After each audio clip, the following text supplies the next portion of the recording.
not setting out any type of energy into this world or any type of energy into my podcast where other people can obtain some knowledge from, because I don't want to push anyone away. I want every podcast that you guys listen to pump you up, give you some realization, and be like, you know what?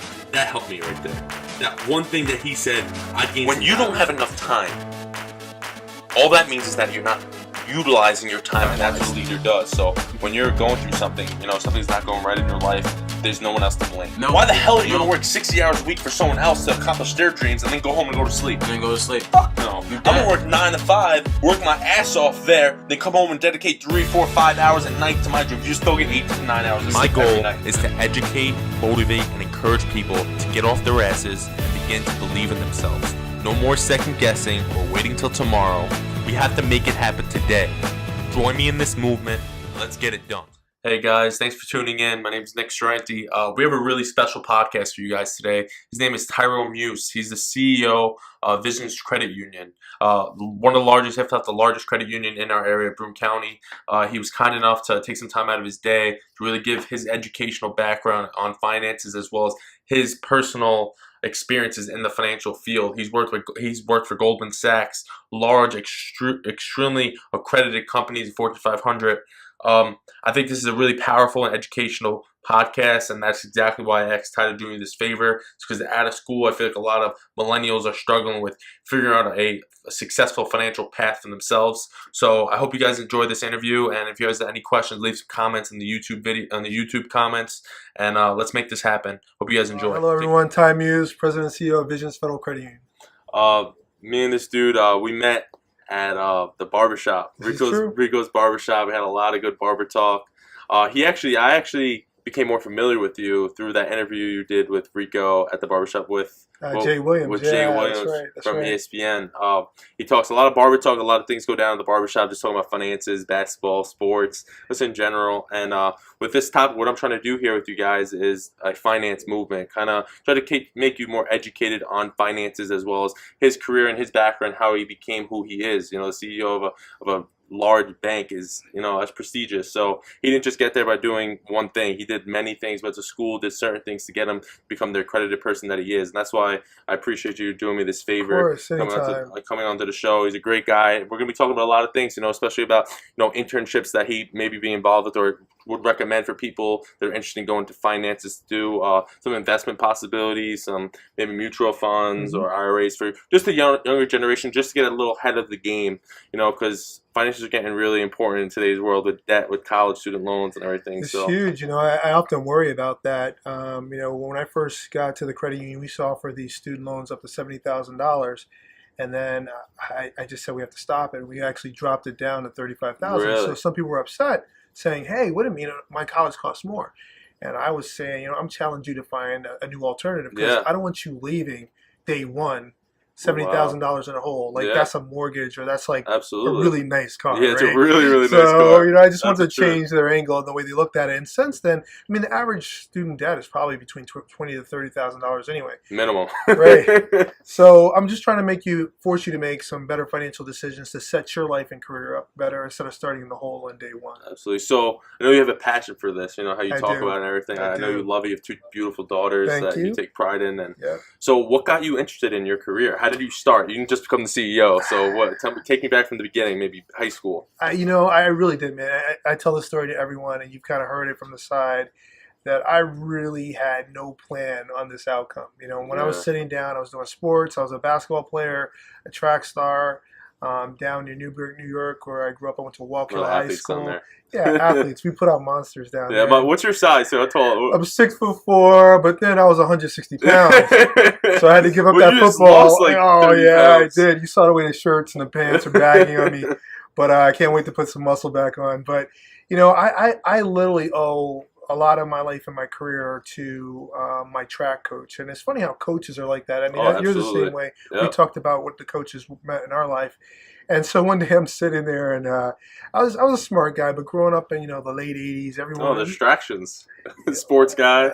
But it wasn't cool to be smart either, And so now it's cool to be smart, But it was like Will Smith was smart, and even he didn't act like he was smart. So I was like, I was really trying to kind of hide the fact that I was one of the smarter guys in classroom, and I think a lot of people were surprised when they saw the high school rankings come out. And I would hide behind jokes and hide behind sports. And, and then finally, my coach actually wound up talking me into an accounting class. Just saying, no matter what you do, accounting is going to be useful for you. And he was the only accountant I knew. So I'm like, okay, coach, I'll do this with you. And we're sitting down, and he said, well, what is your dream? And I ain't gonna lie to you, man. I said I just want to run a bodega. You guys know what bodegas are? I heard of them. Right. So if you grow up downstate, there's a little corner store that has everything in it, from like cigarettes to lottery tickets. And all I know is that guy was the coolest guy in the neighborhood. Everyone came in, he knew everyone's name. All he did was sit there and watch TV, the soccer matches, just chilling, and he was making 6 digits though. And from where I grew up, that was big money. Yeah. I mean, I knew a lot of people went to college and were broke. Yeah, so I was like, 6 digits today's world. It's getting smaller, but it's still good. It's good comfort. It's a little more comfortable. Absolutely. So I was like, man, I'm just gonna own this bodega. And did you have a name picked out? Well, I was struggling because where I grew up was in Plattekill, New York. So it was either got to be Spanish or it's going to be I thought maybe Tolo Black Jamaican flavor to it. Okay. So it was going to have some like oxtails or something was going to be in the name. But then oxtail's good. Oh, come on. We went to a place in Flatbush, me and my boy Lawrence, and we had some oxtail. Yeah, for real. It was like legit. It was in the back. It's a Caribbean spot. Yeah, it was awesome. We could use some of that here. Yeah, I think some culture. Oh, we could use some of that here. But so then my coach goes to me, Ty, I think you need to think bigger. And I'm like, bigger? So where I grew up, the biggest thing was ShopRite. So I'm like, ShopRite? And he's like, no. Or for the people up here, it'd be like Weiss or Wegmans or something like that. And I'm like, oh, no. He goes, I mean bigger. He goes, I think you have a lot of leadership skills. If you think about all the sports, you're the captain. If you think about everything you do, people follow and listen. And you think about just the way you are. You're always trying to take care of people. And money has always come to me really easy. And he said, no matter what you do, take this accounting class, and I'm guaranteeing you it's going to help you in life. Because even if you own your bodega, if that's all you wind up doing with it, you'll know how to run the numbers. You'll know how math, you can learn how to make it profitable. So I said, okay, I'm going to do this plan. He sent letters to every college, I swear, on the East Coast. Really? I had some sniffs in basketball, but D1, it was pretty clear that I wasn't going to be able to still play a lot. Even though I was 6'4", I literally had a 50-inch vertical. Yeah, but you telling me that. At 160 pounds, they would have moved me no problem. That's the truth. And everyone could jump. Everyone's fast, and they were quicker than me. So we started looking at track and field, and it was pretty clear I was D1 pretty much anywhere in the country if I wanted to do track and field. So he wound up finding a school for me in Boston called Northeastern University. It wasn't too far from my parents. I love Boston. It's a sports city. School. Oh, now, was it always like a prestigious school like that? Yeah, it's different. It's kind of grown, and everyone knew where it was, but it was known for its co-ops when I was growing up. So co-ops are pretty much like your internships that you did throughout college, because you would leave with like 4 quality co-ops. So that's so great, when you left, we want to learn about those internships. Those things were like the best thing to set me up for any job that I wanted. I want them going there because, again, another great coach. The track coach there was a guy named Mark Leck, and just a friend and a mentor. He, again, saw all these leadership qualities. He just thought, Northeastern was a place for me with the co-ops, and he just thought really for real that I could have a really successful career in business and finance if I went there. So it was just a lot of faith, a lot of trust, and just thinking and meeting the guys on the team. And then, still having a little bit of hoop dreams. They still had a decent basketball team that I thought maybe I could walk on if the track thing wasn't where I wanted to stay. So you went strictly to accounting just because your coach said it? I didn't even know how to spell accounting when I got there. You know what I mean? So wow. It wasn't the way I thought it was. I always thought accounting was just like the boring stuff. I had the pocket protectors, and then he just opened up the world. He was talking about forensic accountants and what the FBI hires. You thought it was just CPA, like CPA. Yeah, and even a CPA. I wound up getting my CPA, and that was a lot more exciting than I would ever imagine. I was going into like probably 100 companies in my first 5 years that I would have only, if I went to a private or a regular company, I would have only been working with the same people. So I was meeting all these CEOs and CFOs of hundreds of companies, and they wound up being my network of friends and people who gave me advice and kind of walked me through the next moves that I do in my career. And then at Northeastern University, again, a professor named Philip Crotty, I don't know what he saw in me. I was taking his philosophy class, and I was taking the test, and I already had 100 because he let you do extra projects and stuff like that. And so in the final, I walked in, and there were 4 questions, and I wrote a 5th question. I just wrote in the back of the book why this class was so important. And I just wrote a letter to him, Yeah. and not thinking he's You were really that going to dude. look at it. Yeah, I was that dude. You were that dude. And oddly enough, he read the question and he called me into his office like, oh, he doesn't like what I just did. Yeah. And he sat me down and he said, I really appreciate what you did. You already have the 100, but you did all the questions. Yeah. And then you wrote this Yeah. real kind letter to me about why this, business ethics was so important and why you were really trying to bust your butt in this class and do well. And then he said, what do you want to do? So I pitched my bodega theory to him again. So is this still part of the plan? It was still the plan. So you want to go to Yeah, get a I only had like 3 classes left for my senior year coming up next. It was about partying and getting my bodega plan, my business plan written out. And so it wasn't even about. No, I was for real. It's about bodega. That's it. It was all in bodega. Wow. Did you tell people that? Like, everyone knew. Like, they all thought it was funny. Yeah. And I would say it like tongue in cheek. Sometimes you can see deep down in my heart, I still want to quarter. You love it, man. I don't know. I think I'm an entrepreneur at heart, and I want to do some other business stuff. So he says, now I do the whole bodega theory. He goes, no, I need you to think bigger. I said, it's funny. My coach told me the same thing, but he didn't like ShopRite. He's like, no. He said at that time it was Ty. I really think you have the ability to be a CFO or CEO of any company in the country, just on your leadership skills alone and just your dynamics, your ability to talk to anyone. And he wrote out this plan, and he just started writing down where he wanted me to work.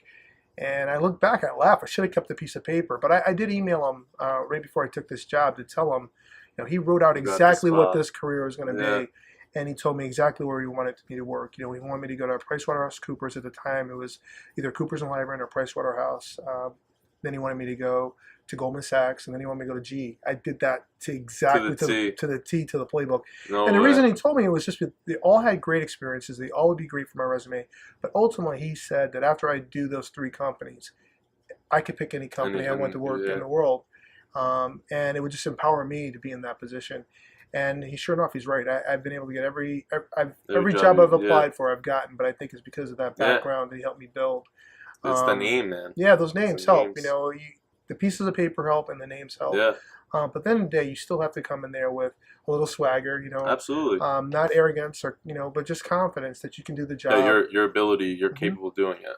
Absolutely. You belong. Yeah, that's the first part. Picturing yourself in that job. Yep. Believe in a vision you could do it. I often give advice. The number one advice I give to people when they're interviewing is when you get done with the interview and then they ask you, well, do you have any questions? Is what the company usually asks. I always tell them, well, now that we've met and you talked and you've seen my skill set, tell me, how do you imagine me in the role? The reason why I say that, pitching you in the job is the hardest part about getting the job. So maybe you got to get them. Right. So once they start pitching you in the job, you're halfway there. I like that. Right. So it's just something I try to give advice to every person I know I see coming up. Yeah, absolutely. Now, even though you had the whole bodega thing and the whole game plan, how did your internships, such as, I don't know what necessary internships you took in college that led to you kind of like, all right, maybe bodega isn't maybe where I want to go. My first real, the first couple of years I was interning, I was just coming back to my hometown doing jobs that weren't anything tied to my career, and it was just to make money. I was just looking at that paycheck. I was taking a job that was paying, like, at the time, $9.50 an hour, over the job that was in my career that was paying $7. And because to me, the short money looked better. Then actually I met my girlfriend, who's now my wife, and she brought up this, again, other people see my talents and my skills, and they're like, you need to take this job because it's going to set you up for that job. Yeah. And so we started sitting down with the game plan, and that first place I worked at was a hospital. I was working internal audit, and I was bored. I did not like the job, but it was the stepping stone to understanding the business, and I wound up learning healthcare.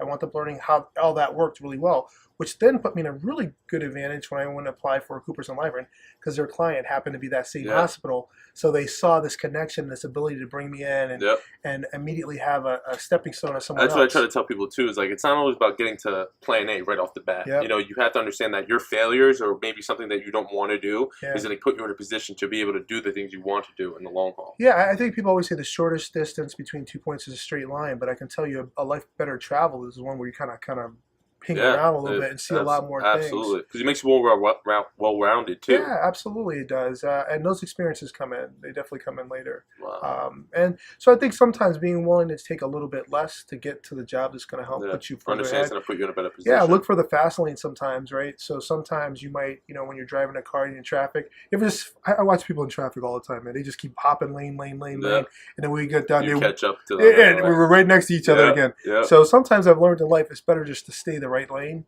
wait for that opening, but because you're getting off on the right and like the next exit, so go ahead and plan to get off for the next exit. Stay in the same lane. Yeah. Wow. So what classes do you feel like, I know the business ethics you said, but what classes do you feel like were most beneficial, and some classes that you feel that maybe if you don't have to take, don't take? Yeah, I mean, no one likes to take accounting, even when you're an accounting major like I was, but it's just critical, man. When you understand how people are doing their books and accounting, it makes you a better investor. And finance, anything in finance. Looking back on other classes that I probably didn't value or respect enough when I was there, that have now really propelled my career in marketing. Marketing has been one of those things that you learn how to market yourself. Yeah. Like start thinking about your own personal brand. I tell people that all the time. Right? So all the things I learned in marketing, what the being big, and then economics, just understanding that the flow of the economy and your ability to read the tea leaves that you learn in economy will set you up in your own personal investments as well as business. So I would say, those are really my kind of must, 4 or 5 classes that you got to go in. The class I hated the most was cost accounting. What is it called? It's called cost accounting. It kind of helps you figure out what the widgets actually cost. Okay. And it was a very useful class, but it was a painful class. I wound up using only 3 of those principles later. But it was probably the most painful class I remember taking. That if I could have avoided, I probably would have. Absolutely. I don't think you can get away with it, though. I think you have to take it. Now, do you recommend, if you're going for accounting, what minor would you prefer? That helped them the most? So, either double back with, if you're going to stay in business, marketing will end up being way more important. And I think it helps you be more well-rounded. Accounting's so technical, and you're going to find to be a partner in an accounting firm, everyone knows the technical part, but it's your ability to build a relationship, to sell yourself, to sell the firm, to sell your products and services. That becomes more, that's what separates you to become a partner, that final 1% to stay. Economics, man, if you're also going to stay in that business. But my minor actually was in history. Mine too. American history. As I know, you're obviously you've done the work to write that book. That I have a book in me as well. One day I'm going to get out. But I think that learning from especially American history, it just helps you when you're having a conversation. It helps you have a dialogue beyond just the numbers. Absolutely. And I just find it fascinating. The one thing I have hanging up in my house is a New York Times. From 1861. Wow. And just seeing how the paper used to be printed and made and folded. But just actually reading history from their perspective at that time, like things are real clear now. Yeah. The North won, right? Yeah. but 1861, man, it was real stressful. You can only imagine what's going on. The greatest war, the most American casualties, just all those type of things that you don't think about. And you think about just how amazingly they write. Like if you ever get time to read anything that kind of has the memoirs or writing of Abraham Lincoln, and it'll blow your mind, man. His ability with the pen is just amazing. It's poetry, man. It's like great hip hop is today. That's wild. I never thought of it like that. You think about Hamilton, that's what he did. He just captured just really the beauty of language and history. And I've always thought that if you read anything by Lincoln, his ability to orate, his ability to debate, his ability to really capture a commentary, even his humor, like there's a lot of humor in what he writes when he looks back. So it's one of the things I find fascinating. That's awesome. Now,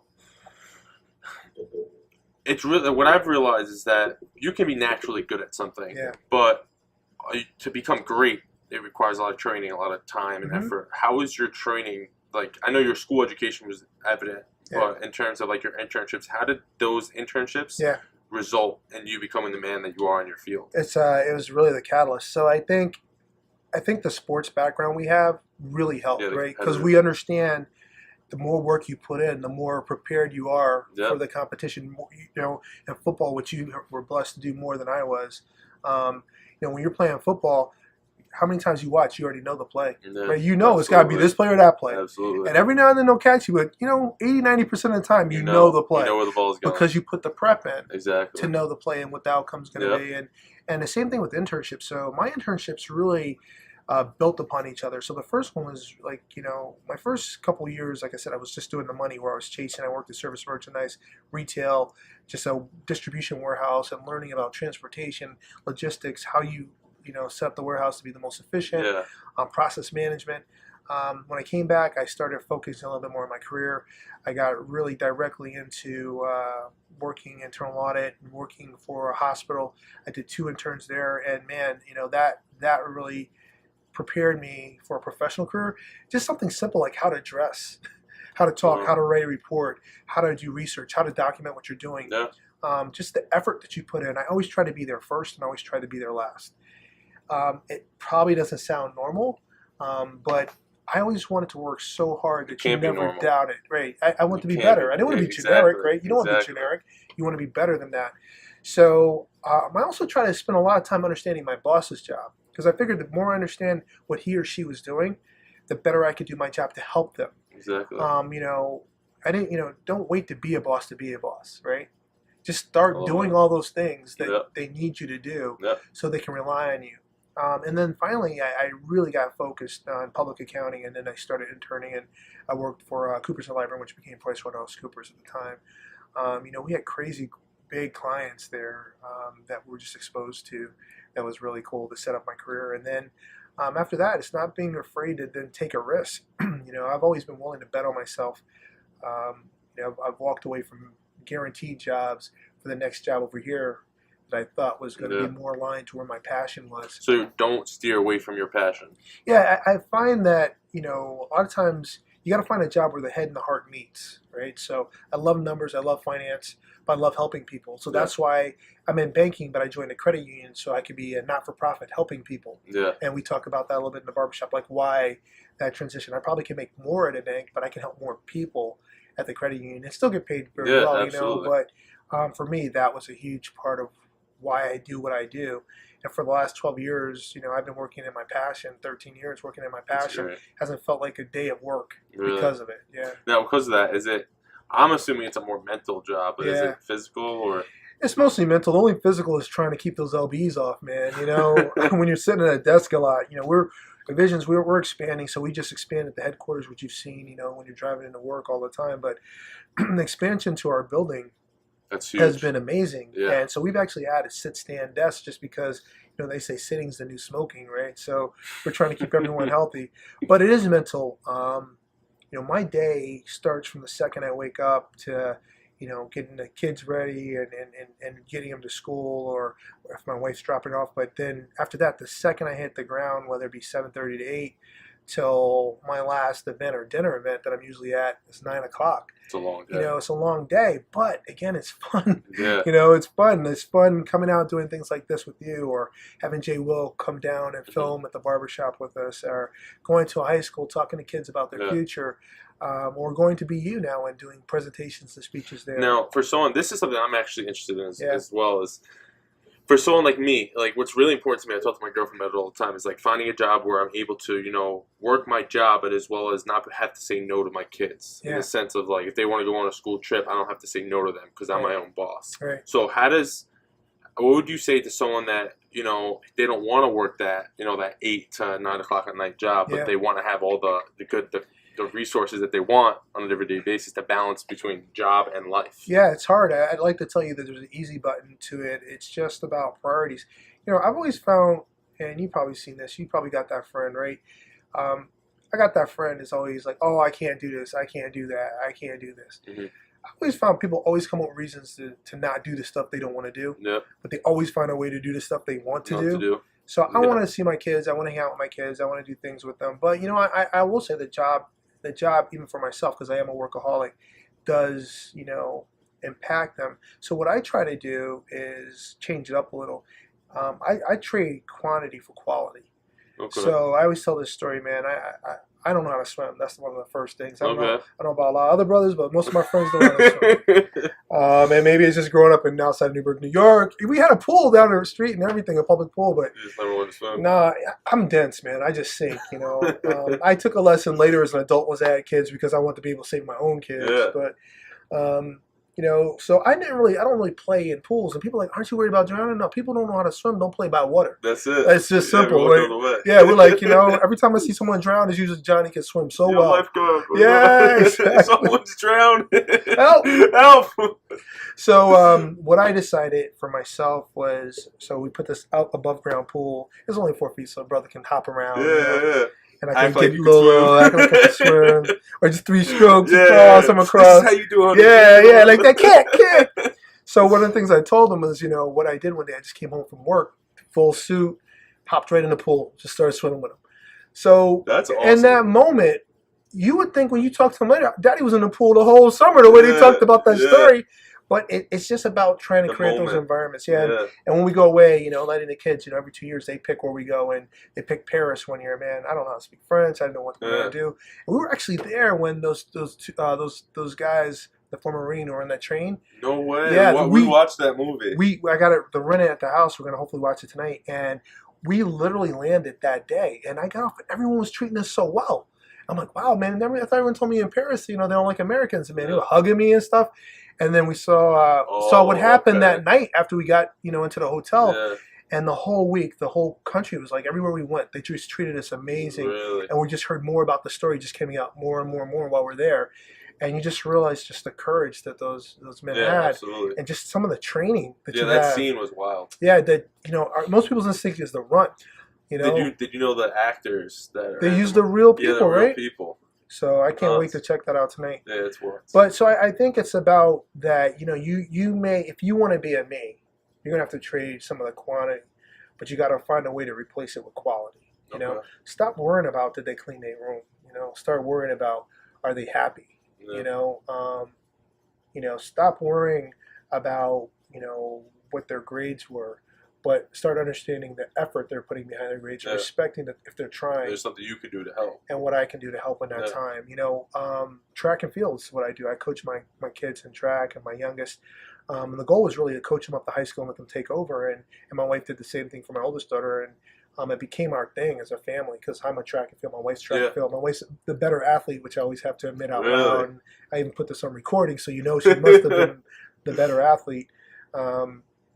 And that time with my daughter, where we go to these track meets together all over the country, and now I'm just coaching only my youngest one because my oldest one got a track scholarship, and she's now she initially went to Northeastern, and now she just transferred to East Carolina. Wow, good for her. So Pirates. Yeah, she's a Pirate now. And they have a great. My buddy Chris Milano went there and loved it for track. Yeah, it's great for track. It's great for football, like the athletes. Yeah, like you know, I like to see that record come up, but the athletes are on point.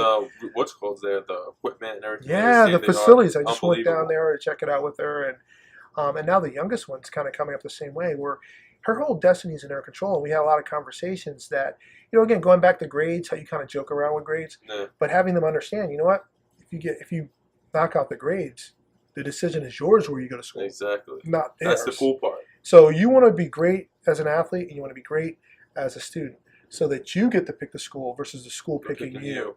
And so that's what we've been empowering on. And so the youngest one just came off an incredible year. But again, here's the thing as a parent, you know, she didn't want to move up to varsity, even though she's in 8th grade. She wanted to do modified, hang out with her friends. But she would have she could either won or come in second a stack. So she could have moved up.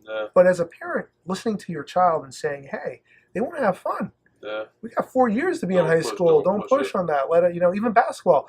It is so hard to sit and watch basketball when your kids are modified. When she went to JV, it was a lot more fun this year. Absolutely. But there's still moments where you just watch and you're always questioning, I wouldn't do that as a coach. But the willing to sit back and enjoy that experience as a parent. And when they come to you, then being there to answer those questions. And we spend a lot of time where she'll say, you know, what do you think I could pick up? And I'll tell her like 3 real quick things. And to watch her implement it in the game right away is really cool versus talking about, you know, I watch parents yelling at their kids miss a shot. I'm like, one, you're gonna miss half your shots if you're the best shooter. Exactly. Right. Secondly, how good did you shoot when you were in school? Like, Exactly. I look at most of these peers, they weren't They ballers. They weren't athletes. And they're like, yeah, they were not athletes. Yep. And they're talking like they were. Oh my gosh. And it's just hard doing that. So I'm just trying to enjoy. Now, with that said, every now and then I've gotten vocal. You know, like watching the press and watching them like guarding half court when there's 3 people behind them, telling them to get back. And my daughter literally goes, Daddy, I can't go back. I'll get in trouble. I said, I don't care what your coach says. Move back. Yeah. You know? So with that said, you know, I think you got to be a parent and you got to be a coach. But your first job is a parent first and foremost. Absolutely. And when they want you to be a coach, then you put that hat on too. So. Wow. Well, that's awesome. But it's hard. I'm not going to lie to you. I want to tell you that you're going to be a millennial. And you're going to be working your way up in your career, and you're not going to have to sacrifice. Yeah. So understand you're going to have to sacrifice. But I do think we all want it all. And this is not new to millennials. I think millennials get a tough rap on this. I think I'm watching you guys. You're doing everything that me as an extra we did. You're just doing it later. But I think the Great Recession had a lot to do with you just want to be secure. You want to have your money right. You want to pay for your student loans. You want to do all these things. You're in a good position. But I watch your generation, and I was thinking about a generation that's grown up on an iPad. You know, you're literally looking at me like, what is it like? Why do you have this big computer still, this tower in your house, and even phones? Like you don't know anything but a smartphone. You know. I read a quote today. I don't know exactly what it said, but the meaning of it was the guy said that the problem with today's generation is that we're so stuck at comparing ourselves to everyone else that we don't just live our own lives. We compare our standard of where we are in classes compared to everyone else instead of just being. That's why everyone's so depressed. If you don't have the next nicest car to your friends, right? And Facebook doesn't help. People only post, they only post the good stuff. They don't post the bad stuff. The bills, right? Like I would love them. When they show you that the car's hype and they're all like grilling next to it. I like you to see the car payment next to it, and that they're still in their mama's house, right? Like so, it is about lifestyle and understanding. I didn't have those pressures, right? Because we couldn't see. We just assumed everyone was in the same spot we're in. I talked about that with Connor today. About he brought up Michael Jordan and he brought up LeBron, and he was he said something about like LeBron, like the expectations were so high, and that's why he was so good, because they expected him to be the king. But I was like, well, Michael, if he was born in that generation with the social media, LeBron went up through the social media. I was like, if Michael, he would have been the same dude. Like out of college, he would have been he would have been the king. You know what I mean? I think that's one of the hard things, and I'm always trying to school, Connor on the whole. Here's the thing, I grew up in the age of Michael Jordan, and I think it's funny, people, their memory, it's just everyone wants whoever you grew up with to be the best. But I'm gonna tell you, man. LeBron James is special, and if you want to say anything other than that, you're a hater. You're a hater. That's it. I mean, in this era to do what he's doing, with free agency, the athletes, people don't remember, man. The first 10 years of Jordan's career was rough. Like he had to go through the Celtics, the Pistons. He got swept. He got swept first round. And it's funny. The other thing is like, well, Jordan, he won 6. I'm like, what happened to the other 10 years? Like, he didn't even, LeBron at least has been to the finals 9. 9 years in a row. And he's been there 8 in a row, been there 9 in total. Like, you can't blink on that in this era. In this era where there's just constant pressure. Everything you say, every single play. And God knows what would have happened if Kyrie didn't get hurt and Love in the first time they met. What would have happened if JR would have actually, instead of running out and actually took a pump fake, got a foul and made a let, or if they hit the free throw. Emotionally, mentally, that killed them. I think it killed them. I just think it killed them. But with that said, I think every group was like that. When I was growing up, I was like, is Jordan better than Dr. J or Larry Bird? I brought something up today, too. Not to keep talking about basketball, but I talked about coaches. Like, I want LeBron to go to the Spurs. I want to see how great LeBron could be with Popovich. He could be with Kawhi. He could be with Aldridge, Gasol. Like, I want to see him around a coach structure. And like what I talked about about Jordan is like he had 2 phenomenal coaches. Phenomenal coaches. Like that's why I think Golden State's naturally amazing. But Kerr's a great coach. So I mean that has a lot to do with it too. But all right, to get back to how did your expectations of your job, like doing what you do now, compared to what you thought or what it is? And being a CEO, is better than I ever Really? thought it could be, especially for this particular company. My goal, once I got rid of the bodega game plan, was either be For now. was going to be a partner at a accounting firm, and then I saw the hours, and to your point about the balance, I was working 80 to 100 hours, and I had my first kid, and it just wasn't the Yeah. lifestyle I wanted. I went to Goldman, loved it. I worked for My buddy's working at Goldman, the headquarters in Utah right now. I was Yeah, at he's I was enjoying it.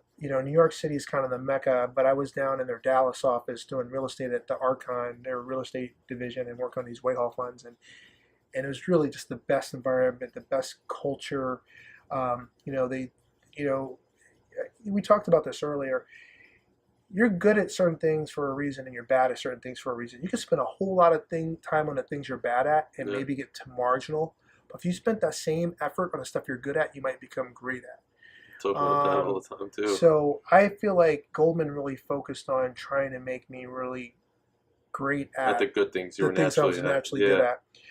Then I went to GE, obviously, because it was part of the game plan that Professor Karate had outlined for me. And there he taught me the value of being a generalist. That sometimes having a little bit of knowledge over here helps you over there. And that could be the sport analogy, where sometimes when you're talking about business, sometimes being able to talk to you maybe about it in a sport manner, Yeah. it might click for you. Or, the story I always heard at GE was when they were creating a Big Bertha, they had this one kind of private equity group that was working over here with Cal on this one side of the business, but they were having this metal issue. Well, GE has a metal department, so reaching out to the metal people helped them create the right alloy. Yeah, absolutely. So sometimes just being enough a generalist to know enough about a lot of things is helpful too. And it really kind of like set everything up. But then we're coming here, then going over to the credit union before I joined here. Back in my hometown, I decided to take pay cuts to go backwards, but to work my way up in the city I was from, in the hood I was from, in the neighborhood I was from. It meant a lot to me, having kids now and having my family be raised where I was raised. And then getting a call to become a CEO. The first time, you can't make this up, the first time they called me, I actually said, I said, no, I'm good, but thank you and bye. And I hung up. I wasn't even like super polite. I wasn't like disrespectful, but I was kind of like, I got the dream job. I'm the CFO of one of the largest credit unions in the country. You're in the place. And my house was right next to my pops. My family is totally like the Huxtables, and it's all laughter and love and fun. My wife loves my family. My kids love being there. And I'm like, man, I'm gonna move away from this for a little bit more money. And like you remember, I've been taking pay cuts to get a better quality of life, so money was never my driver. I went home. I said, oh yeah, by the way, Visions Federal Credit Union up in Binghamton said, hey, are you interested? We'd love to have you come in. And she's like, oh, so what do you tell them? I said, baby, I said no. She's like, what? Like, how do you say this is like a family decision? This is a life-changing thing.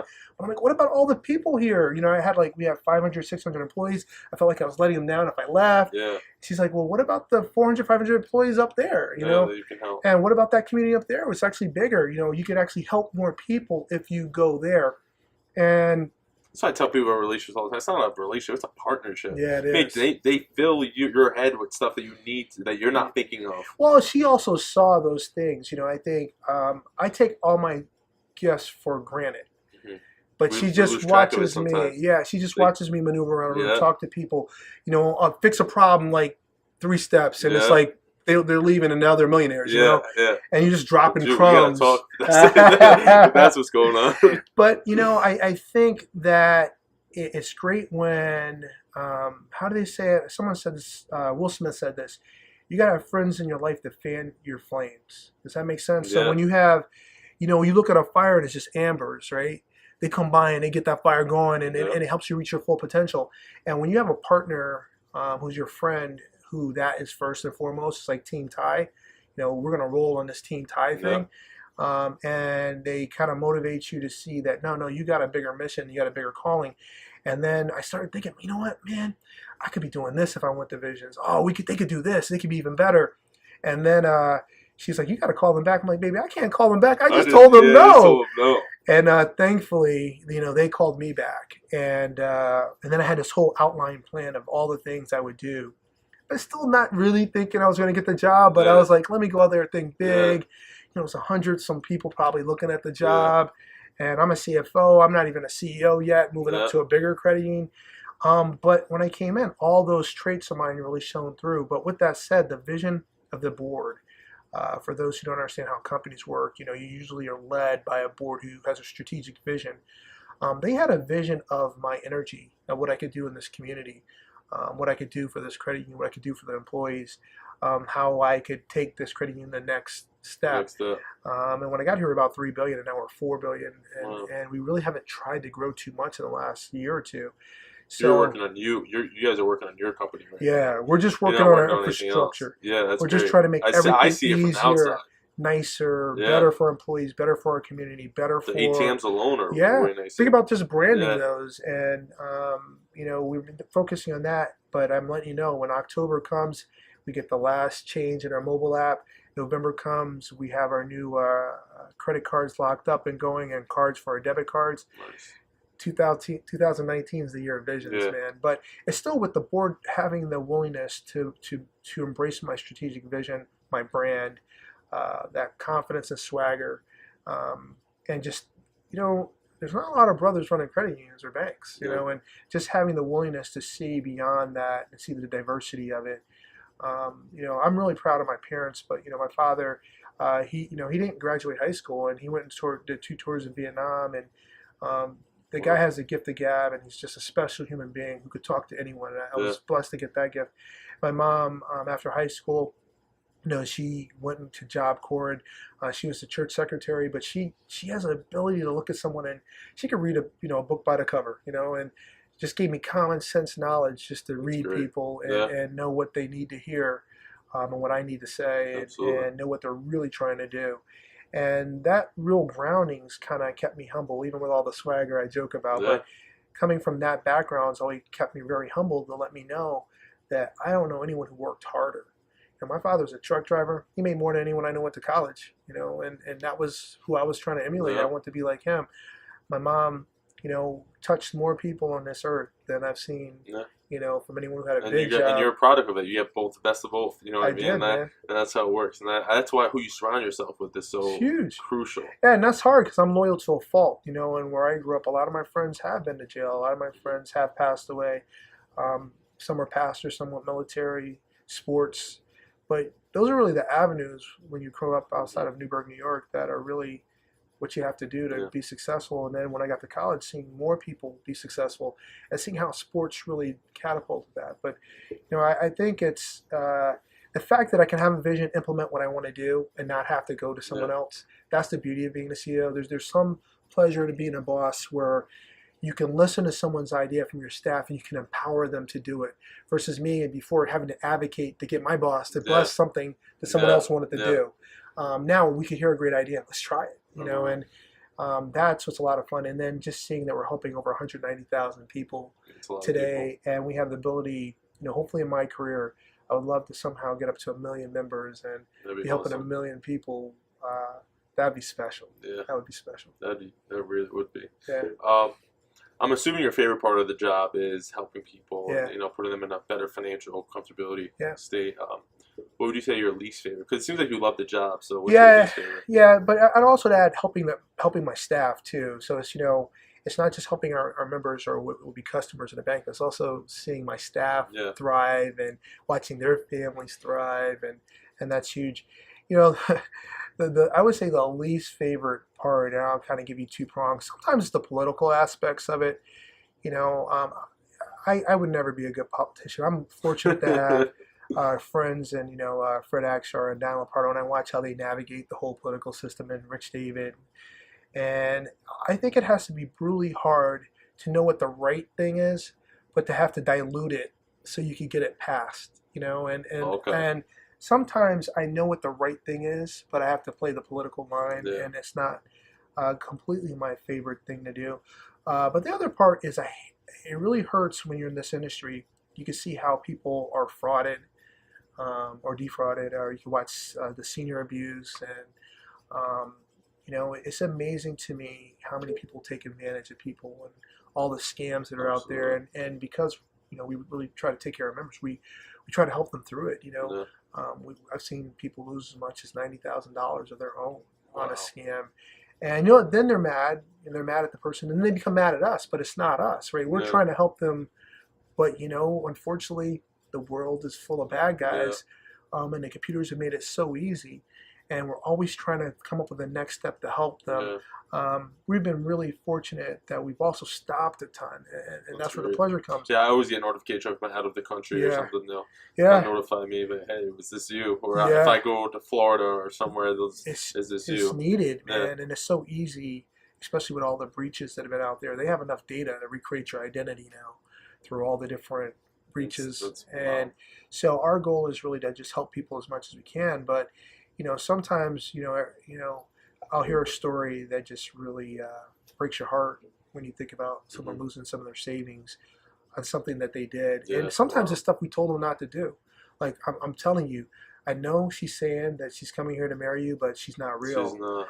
And they're like, this is my money, and you got to do it. And it's a tough spot to be in, but we actually have had conversations like that. So, but that's probably the worst part, and thankfully those are rare times that I really have to see that or get involved.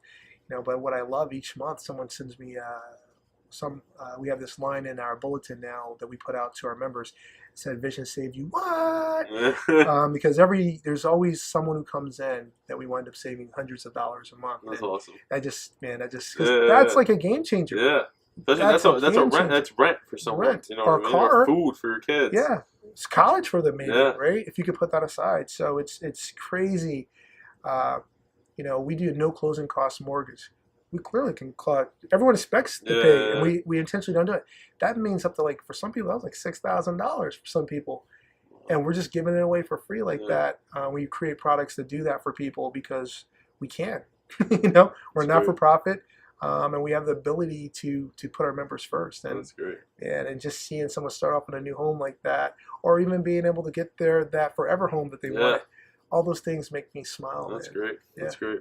Now, what would you recommend someone doing before getting into a career such as yours, that can help them, like a certification or something that you recommend would help them? Yeah, it's about paper.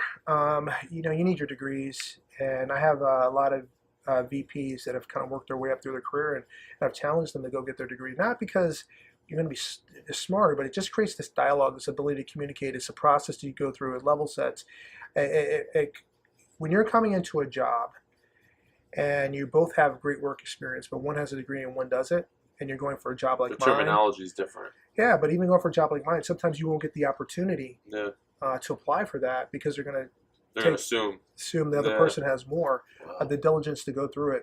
So I do think it's important that they go out there and get that degree. I do think it's important to invest in themselves and get that MBA. If you want to go the finance route, I do think going maybe public accounting, becoming certified first would be really good. But taking a broad look at business, making sure that you at least take that accounting 1 and 2 so you can at least understand. They require that now. Yeah, I think it's really key. And be willing to take some classes outside of your major. Like, we both did the art history, and I think that made me a more rounded person. So when I did my interviews, I wasn't just talking GAAP or FASB. I was talking about, but can you imagine what it was like in the Alamo? And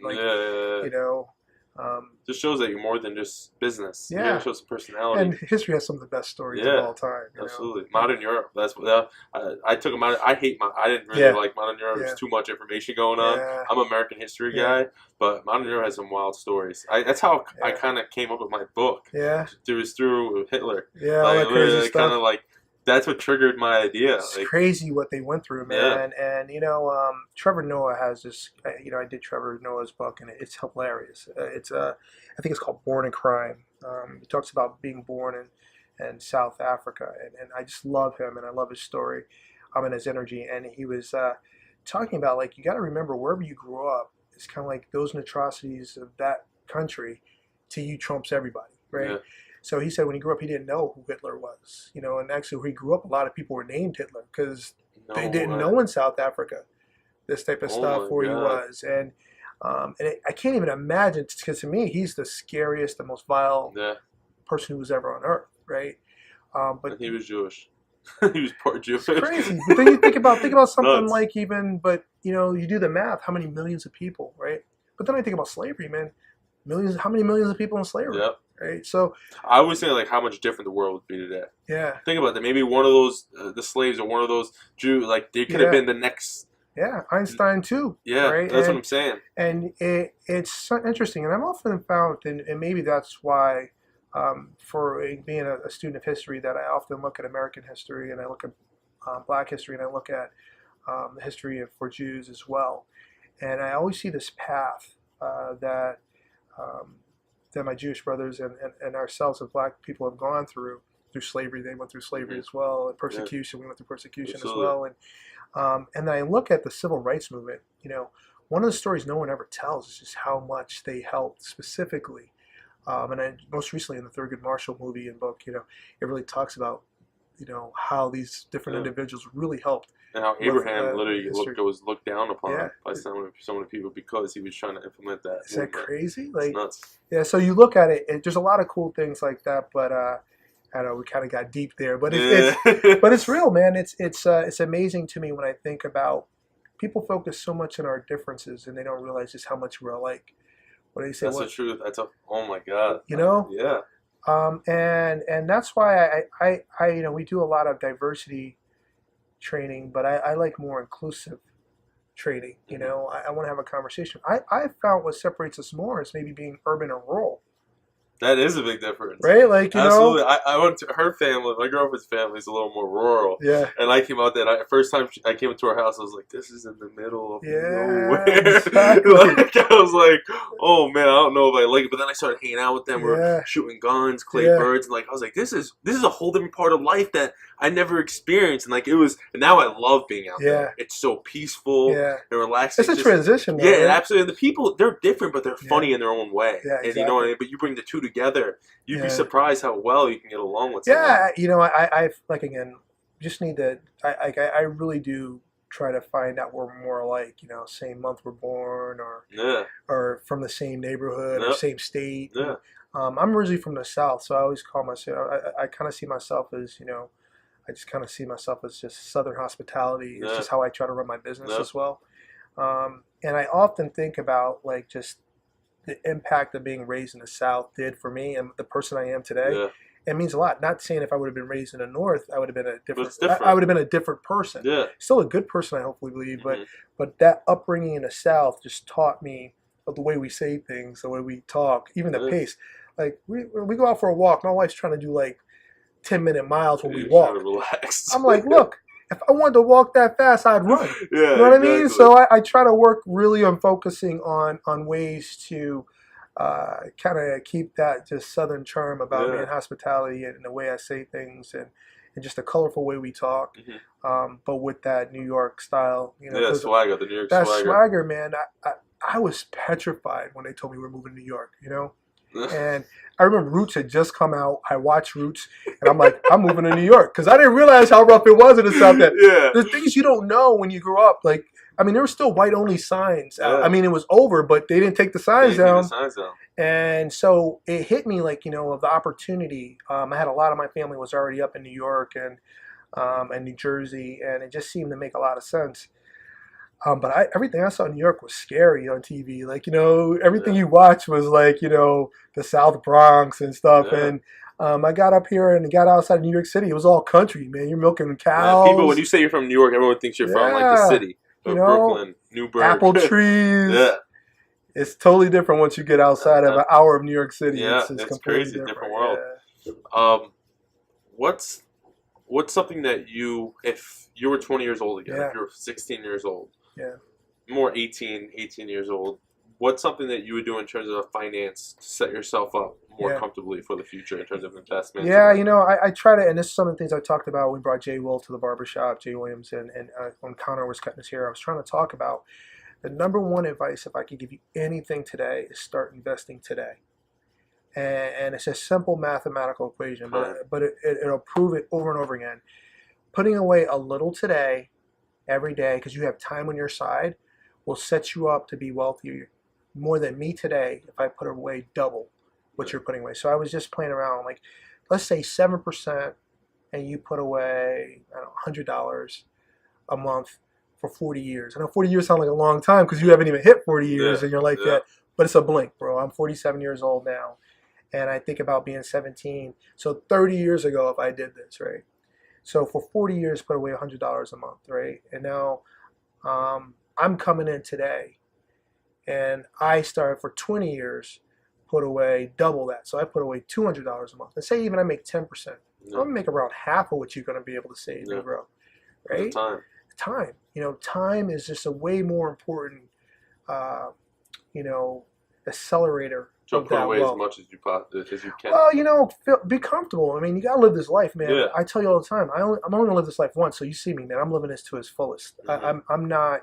I don't have time to worry about if people like me. I don't have time to worry about, trying to make someone else happy. It's about taking care of my friends. It's about taking care of my company. It's about taking care of my employees. So I have a question for you. So my new book I'm writing, there's a part about finances, and I did some research on on investments, on mutual funds, on savings accounts, and so savings account. It sucks to say, but you're not making a lot of money in a year. It's like average is like 0.06. Yeah, and this environment, this interest rate environment. Yeah. So low. What would you recommend if we're trying to save money but get a higher return? Would you recommend like a whole life policy? Yeah, look, at the end of the day, it's all the best thing I could tell you is still all based on you.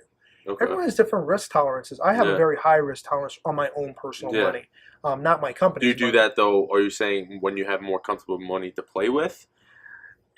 For me, it was like, I'll give you a perfect example. If I were to start over again and I was 20s, again, this is just for me. I'm not going to give you, I'm saying based on my risk tolerance, looking at the way the S&P 500 is continually done, I would put in an index fund that mirrors the S&P 500 because your fees are going to be so ridiculously low. You're talking probably 15 basis points or something very nominal.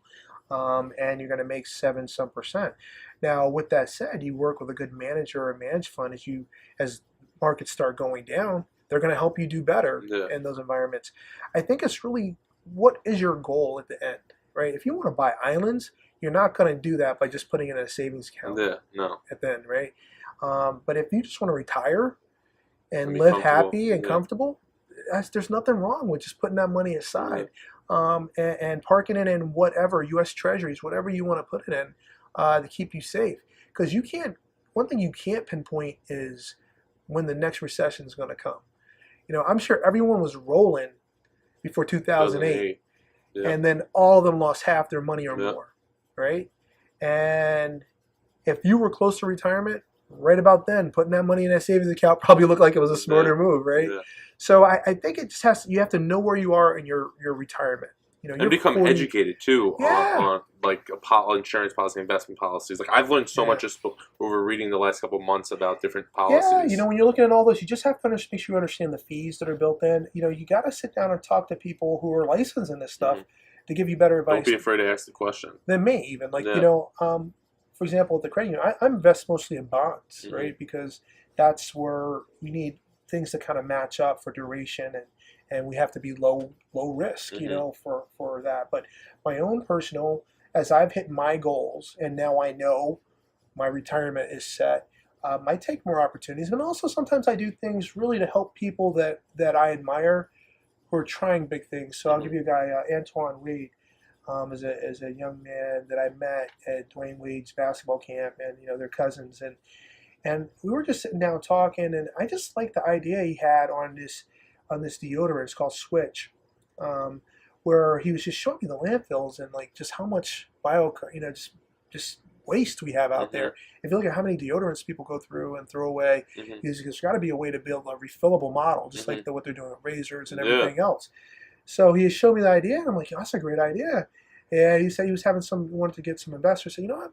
Every now and then I'll take a flyer on something like that. Or one of my friends who just started another company here locally on these energy drinks, because most of these energy drinks have too much sugar in them. So he has this new thing that actually tastes well, and my family tried it. They actually liked it, where you're actually it's for right after you left. And I believe guys like yourself who have football players and you coach, it's a better product. Yeah, for sure. So to me, maybe I won't make anything with it. Maybe I'll lose all that. But at least I try to do something that was going to help these young guys. Yeah. And it might not be this company. It might be the next company. But growing through it, I can take those personal chances, my wife and I, to support businesses like that. That's great. But with that said, I have my 401k fully maxed out. My 450 fully maxed out a pension. Yeah. working on my second pension because my That's last great. company had a pension.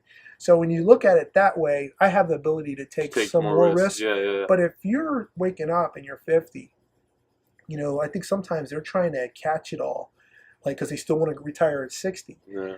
I think they need to be more realistic and say, well, how do I retire at 65 now or 70 and have a great quality of life as well? For the next 15, 20 because years. again, when I told you, time is the way bigger opportunity Absolutely. of all that. I agree. Last question here. Yeah. How do you feel that your job, your career has made you a better person? Yeah, it did. I think it has. I think this job has forced me to become closer to my full potential. I think I was ready to settle. In the last job, I knew I could do that job for the rest of my life. I could be in my hometown. I could be with my parents and live well. This job has forced me to think bigger. This job has forced me to do more in a community that I wasn't familiar with. Yeah. This job has forced me to try to elevate my game and be the best version of myself. And it's also challenged me to make my own personal motto bigger. And the one thing I want in my life is my own personal goal and agenda in life is that everyone I come in touch with, that I have hopefully have helped them become a better person or reach the closer version of their full potential as well. So that's why I do things like this with anyone who wants to do it. And that's why I invest in these other companies. That's why I sit and listen and meet with as many people who want to meet with me. Because my goal is to leave a mark and I want to make visions matter. Yeah. I want to make my organization matter in this world. And my father would always tell me, son, you can't make things matter to people, right? And then after thinking about it, I was like, no, you can once I create a value. Yeah. Right. So if I just give you this piece of paper and say, here you go, paper means nothing to you. You can throw it away. But if do with it. Right. But if I wrote you down like the secret to life. Yeah. On it. That has a lot of value to it. Then all of a sudden you're going to keep that paper. It's going to become valuable to you. And I think that's, I really, really think that that's important. That you're striving to reach the best version of yourself as a person, as a man, as a woman. As a leader, as a friend, as a family member. We're going to fail sometimes, but at least if you start the bio higher, you still be above water when you fall. Absolutely. So that's the best advice I can give you, Nick.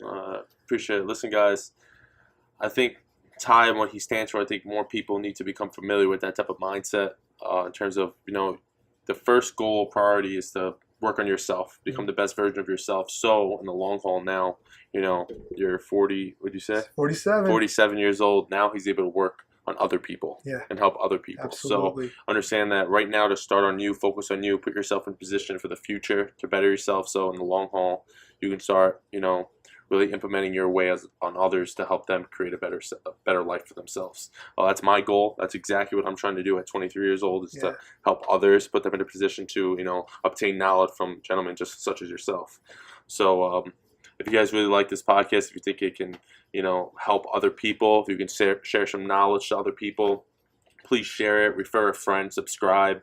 I'm going to connect you on Facebook, or you have Facebook? Yeah, Twitter's my best one if you want to follow me from the organization standpoint. But tell them where they can follow you. So so you got Tyrone Muse NY. If you're looking on Twitter, and it's the best place is where I probably put the most stuff out, and then also follow Visions. Visions Federal Credit Union, and I always tell people if you want to get a flavor or feel what Visions is about, go out there and watch this video where I pretend to be a grocery bagger at a grocery store, and that is what it's like to be me and work in our world and also be part of a credit union. I think you can still belong to a bank, but I hope you join a credit union as well wherever you live, just to have some not-for-profit also on your side. But with that said, I'm real proud of this young brother. Thank you, sir. We've been hanging out for about 3 years. I actually let him cut my hair. Yeah. He's kind of passed me on to other people because he's got so many people. But he's always looked out for me. But we've always had real deep talks when he was in college. And I'm just proud of the man he's becoming. And, this is a bigger thing. And this is what life's all about. For others, man. Passing it on, man. That's exactly passing it on, helping other people. And in the long haul, everything will work out how we're planning for it to. Yeah. So, hey, guys, thank you. Please share this if you like it. Ty, always, thank you, man. Appreciate Anytime. you. Hey, Millennial Movement out, right? Yeah.